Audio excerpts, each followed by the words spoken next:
boqortooyadii bulan joogtay bulsha nabaaday reer baxday baatay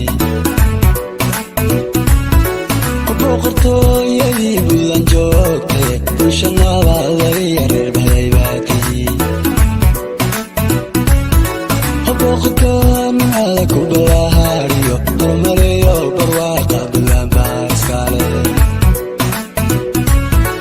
boqorkaan ala ku balaariyo hormariyo barwaaqa bulan baaskale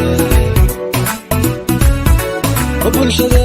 aniga isku biirsato nabadgel bulan ku bariisata bulshada aniga isku biirsato nabadgel bulan ku bariisata